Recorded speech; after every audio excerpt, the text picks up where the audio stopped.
Montgomery College is a community leader in recycling efforts, energy-efficient development, and environmentally friendly ways of doing day-to-day business. So, what's next? Coming up on Campus Conversations, we'll look at how Montgomery College continues to go green.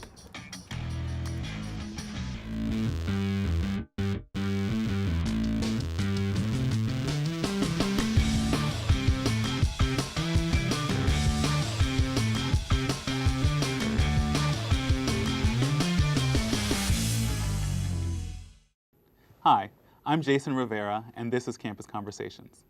I think it's safe to say that green is in. Everyone's got reusable shopping bags, hybrid and electric cars are no longer a thing of the future, and as a community, we are recycling more of our trash than ever. With me now is Mike Whitcomb, the college's energy manager. Mike, thanks for joining us today. Thanks, Jason, for having me. Oh, happy to do so.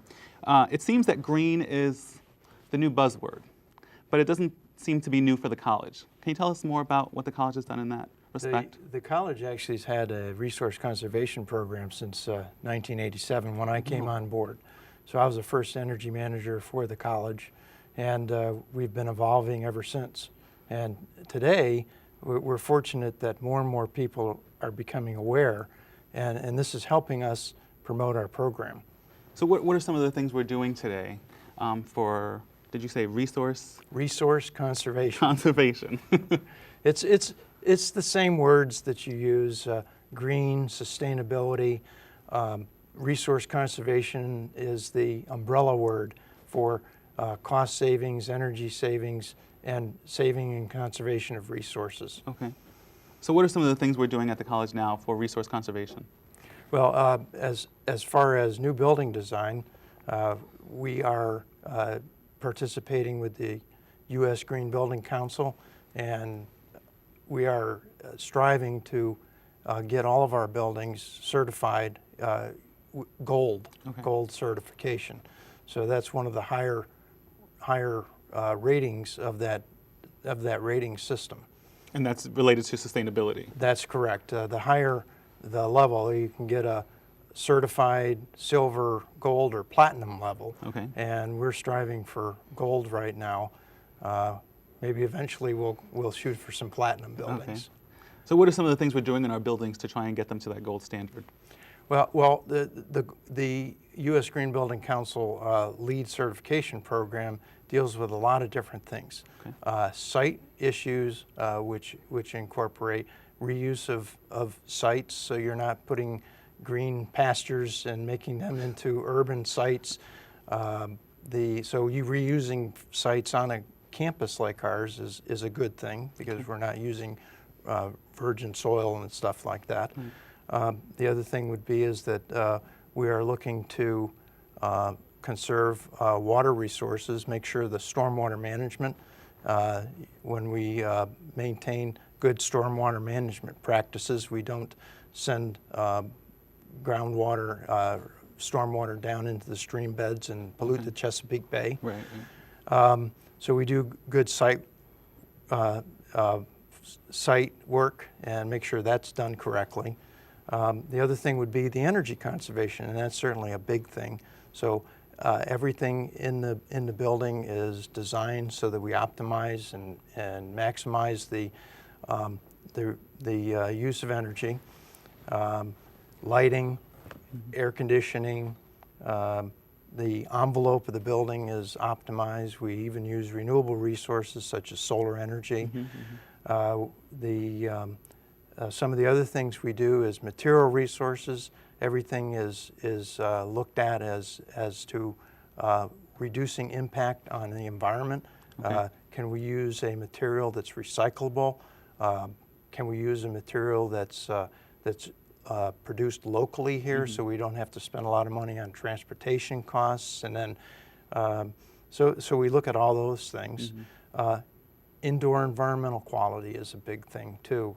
So we look at using or reducing the amount of volatile organic compounds and things that would tend to make an unhealthy environment in the building. Okay. So it sounds like we're doing stuff as we renovate buildings that currently exist. We're doing things to make them greener. That's correct. And then we're implementing new practices as we build new buildings? That's correct. So Actually, it's applicable to both new and renovated buildings. So all of our buildings that we are doing, whether it's a brand new building or a renovation, we are trying to get gold certification for these. Okay. And we're doing some other things too, right? Some recycling. We're doing, certainly recycling has been a big part of our program, and that was, we started that back in the early 90s. In fact, it was a chemistry professor, Charles Breedlove, that started that by recycling aluminum cans even before there was a recycling program. And now we're, at this point now, we are participating with the mandatory recycling efforts of the Montgomery County government, and we're currently recycling 75% of our waste stream. That's pretty impressive. And we're also doing some things with our lighting fixtures and light bulbs. That's correct too. We have always, whether it's a renovation or new building, we always used the latest technology for lighting, simply because lighting represents about 40% of the building's electricity, and electricity is 80% of the total building load. So anytime you can do a really good job of reducing the lighting loads, you're really going to save a lot of money. Right. However, some of our older buildings, we haven't scheduled for renovation, so we go back in now and do lighting retrofits in those buildings. And at the same time, we're participating with Pepco and getting rebates for it. That's nice. Okay, so how can the average community member or employee help in this effort? Well, certainly an employee at the college who is in an office can turn lights off. Okay. If the window's open, they can close a window. If they see something like a water fountain that might be dripping, or a fixture in a bathroom dripping, report it. Okay. We can save some money. We can save some of the environment. Right. Okay. Well, we're close to the end of our time here. Is there anything you want to share with us before we move on with our program? Just that we look for participation from all the college community and members of the outside community to help us be better stewards of the environment. Mike, I want to thank you for sharing very important information that I think is going to help us to contribute to our county and our nation's sustainability. Well, thank you for having me. Montgomery College has assembled a green team to help coordinate resource conservation outreach. They're committed to keeping the college moving forward, and that includes encouraging the college community to strive to save energy and resources. As part of this effort, they've launched the MC Efficiency Contest. We're asking for proposals from students, faculty, staff, administrators for how the college can reduce its use of energy and resources, all kinds of resources, paper, materials, and also documenting the savings. The hope for them is that students see this as an opportunity to get involved and to develop skills that they can use long after Montgomery College. The reality is that corporations and businesses right now in the economy, they're dealing with cutting their costs. They're dealing with rising energy costs. So if they're going to increase their profit margins, they're going to need to reduce their use of energy and resources. So what the students will be engaging in here in the contest is what employees are engaging in all across the economy right now. So this contest will be a unique kind of fun way to help prepare students for the challenges they'll face in the private sector. And this contest isn't just for bragging rights. The winner will get $2,500, a considerable amount of money. Students will receive it in the form of a scholarship, and faculty, staff, and administrators will receive it as part of an employee recognition award. The contest is one of the ways Montgomery College encourages students to take an active role in protecting our environment. Reporter Mira Govrensky is in Germantown with a student who's doing just that. Hi Jason, I'm here on the Germantown campus where I just met with a student who, when she isn't inside the classroom, spends her time outside trying to make a difference. My name is Kate Maska. I'm the president of the MC Green Club. I've always been really interested in environmental issues, and I'm a member of the Isaac Walton League of America. They do a lot of conservation related activities. I was a Girl Scout for 12 years all through high school. And I've just really liked always being outside and doing outdoor activities. I love literally getting my hands dirty. I did last year with the Green Club, actually, we did some volunteering on the parks in Montgomery County, and we did a lot of trail maintenance. And so we were digging up roots out of the trails and putting in steps so pedestrians can, get up and down, erosion blockers, that kind of thing. And that was a lot of fun. And her interest in the environment is evident in her coursework, too. This semester, Kate is taking part in an independent research course. We're using Giovanni software through NASA, and it's basically this, super fancy version of Google Earth. And through satellites in the sky, these satellites are tracking things like nitrogen levels in the atmosphere, water quality, chlorophyll in ocean currents, that kind of thing. Montgomery College definitely makes a really good effort to just make sure everything is really relevant in the classroom and out of the classroom. And this course is really awesome because it's not just a research course. This is actually data from things that are happening right now. There are actually interns working for NASA studying the same information that I'm studying in my projects, and I think that's really cool. I'm probably not going into environmental studies as a major. I think I'm kind of in the pre-med track right now, but I know that, cleaning up hiking trails and, green movements and that kind of thing, I'll be involved with this for the rest of my life for sure. Kate certainly is an inspiring young lady, and she is just one of many of our students who literally get their hands dirty to make a positive impact on the world around us. From the Germantown campus, I'm Meryl Kavernsky.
Lighting cost is around 25% of your electric bill. So one of the ways that you can reduce energy usage in your home is to switch from the old incandescent bulbs to our new high efficient, whether it's CFLs, compact fluorescent light bulbs, or our even higher efficient LED bulbs. Fortunately, Pepco does have some programs that incentivize customers to be able to make that switch from incandescents to CFLs. We offer instant rebates at either Lowe's, Home Depot's, Costco, or a number of other stores that allow customers to walk right in the store, look for the high efficiency bulbs, see Pepco's logo, and the discount is taken off directly at the register. Your vampire loads is the items that you have connected to the grid that is still taking electricity even when you're not using them, such as your DVD player. If it's plugged in, even when it's not on, it's still draining load. Even appliances, your microwave, for instance, is still draining load. We do have some devices which are called smart strips that enable customers to eliminate that vampire load by turning those devices off when they're not in use. So vampire loads usually account for 5% of your electric bill. So if you can eliminate the vampire loads on your bill, even your computers, a lot of folks leave their computers on. These smart strips will recognize once the computer is turned off, it will turn off any other peripheral associated with that computer, whether it be your hard drive, whether it be your monitor and so forth, and disconnect that from your electricity as well.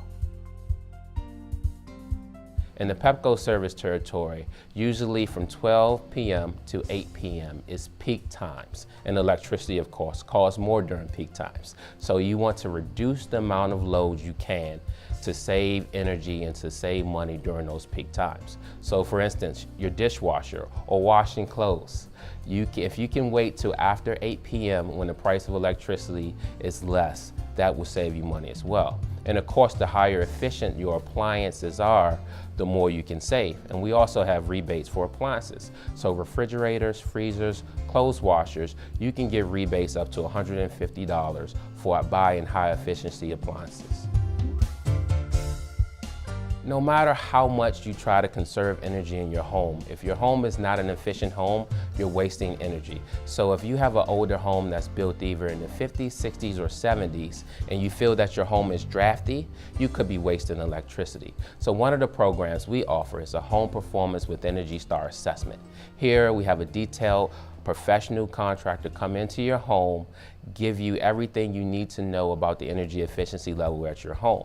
Not only that, he will install measures such as high efficiency shower heads, faucet aerators, smart strips, and CFL bulbs to get you to start saving energy right away.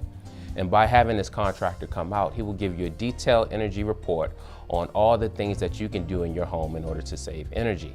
The great thing about this is that if you decide to do any project, Pepco will pay 50% up to $2,750 towards any project to get you to reduce the energy usage in your home. So that's another great tool that you can use to make your home more efficient.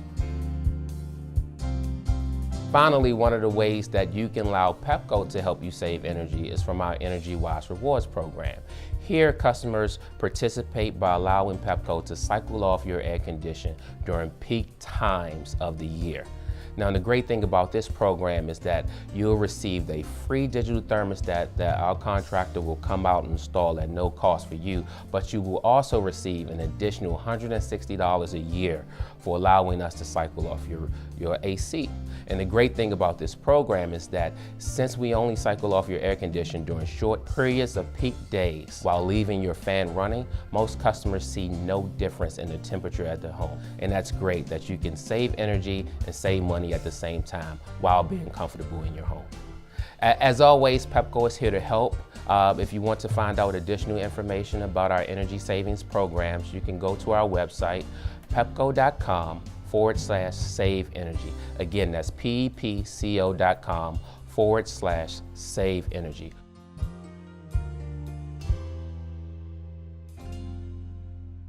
Traffic congestion and the collective number of hours we spend in our cars top the list of concerns for environmentalists. That's why Montgomery College is supporting a number of county initiatives that aim to keep residents out of their cars. One of them is bike sharing. Producer Marcus Rosano has the story. 3, 2, 1. Capital Bike Share is open for business in parts of Montgomery County. The bike sharing service provides short bike rentals at a low cost. The key to the service is that it allows for one-way trips. You can pick up a bike at one station and leave it at the next. Pretty useful for things like a quick trip to the store or meeting friends for lunch, or most importantly, getting to school and work. And more bikes on the road means less cars on the road.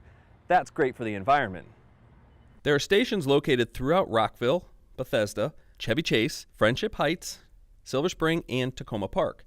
They include stations near Rockville Metro, Silver Spring Metro, 2 campuses of Montgomery College, and the universities at Shady Grove, making it really convenient for Montgomery College students and employees to pick up a bike at the Metro and ride to campus.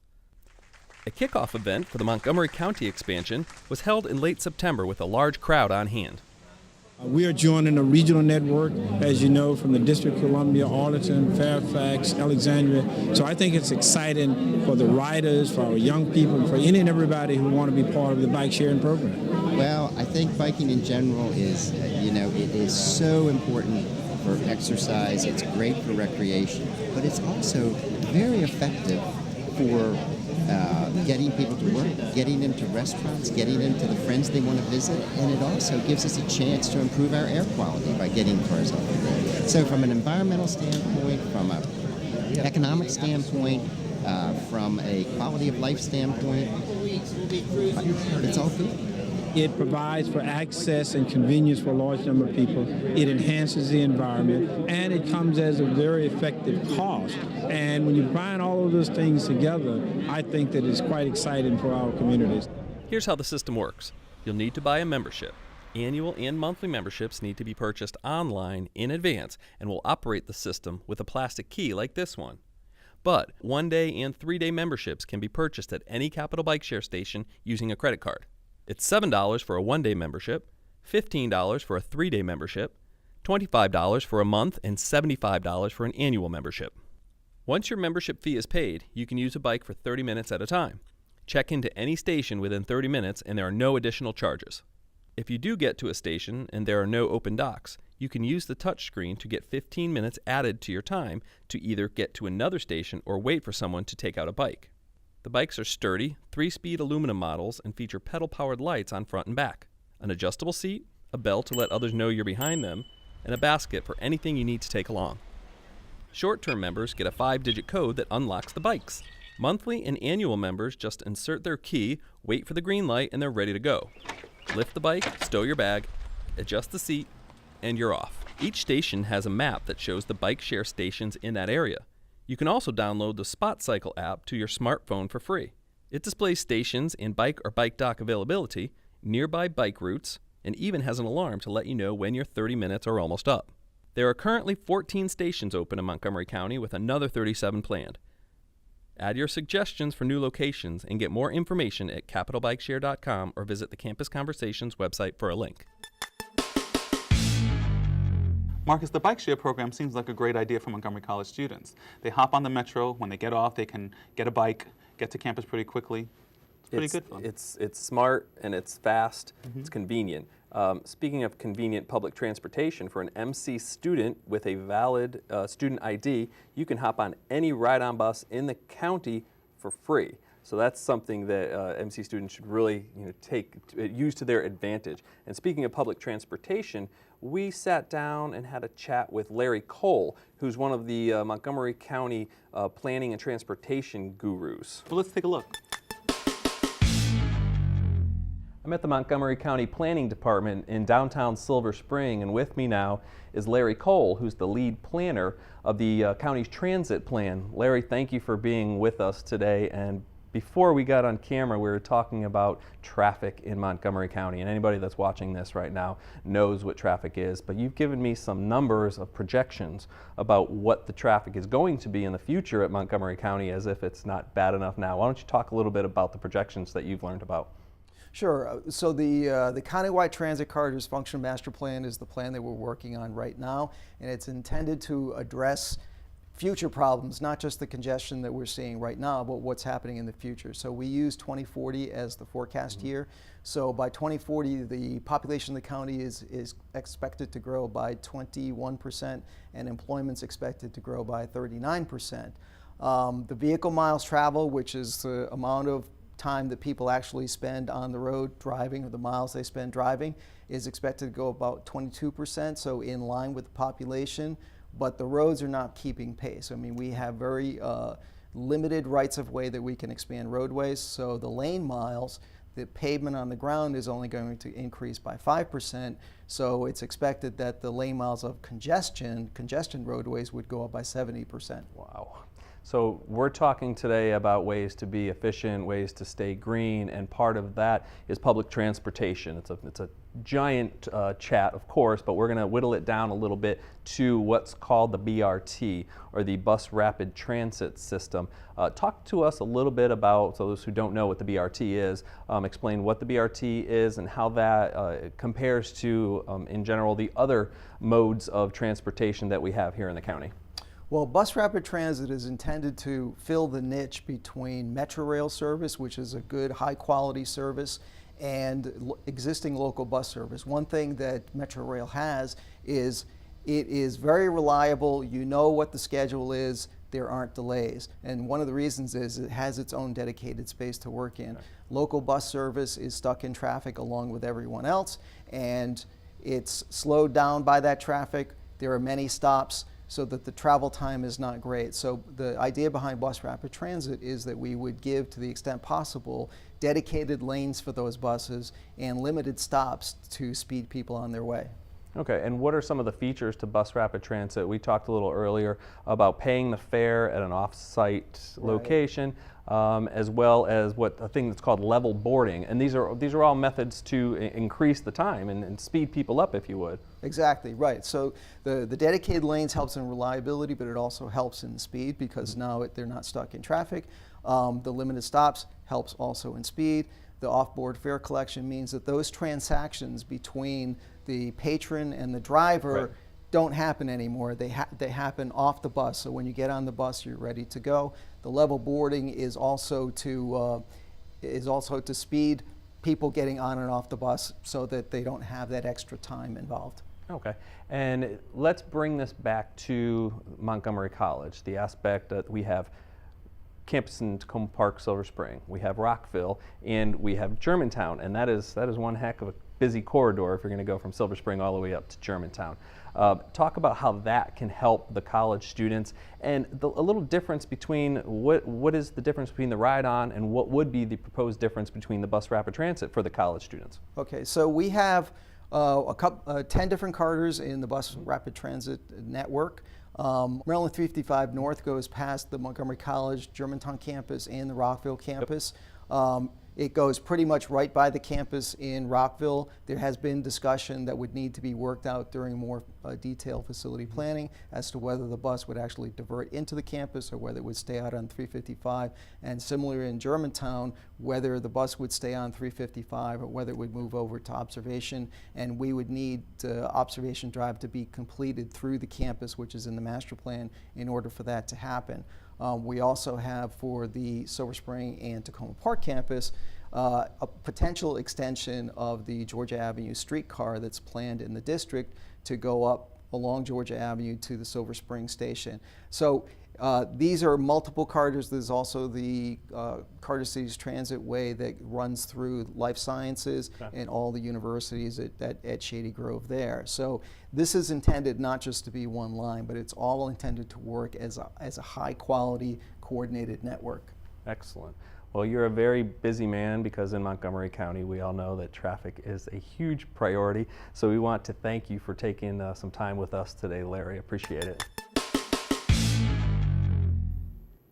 Marcus, the BRT sounds like a really, really great project. Sounds like a lot of work, but I think it's going to really be beneficial to the county and to people who have to ride public transportation. It really will. Like you said, it's going to be a lot of work. It's a huge project, but in the end, it's only going to help. And everybody in Montgomery County knows how bad the traffic is.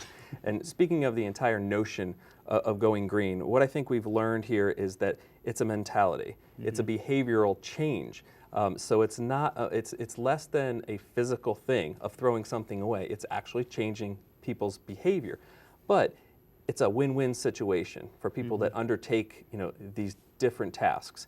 It's a win-win because you get to pretty much save your world. It's the only one we're going to get, and you get to save money, doing doing things to help save the earth. Now, the efficiency contest is kind of cool because you're taking ideas from staff and you're taking ideas from maybe faculty or administrators, and of course you're taking ideas from students. And we could try to take these, see if they're feasible or not, and implement them into the college. And again, talk about win-win, there's a $2,500 prize to this. So it's a win-win for the college, and whoever comes up with a feasible idea, and we could actually implement this into Montgomery College practice, I think that's a great deal. Can you imagine if a student wins this contest and we actually go on and use these ideas to help benefit the college's, like you said, carbon footprint? That's great. For more information about any of today's stories or to see past episodes of Campus Conversations, visit our website at montgomerycollege.edu/campusconversations. From all of us here at Campus Conversations, thanks for watching.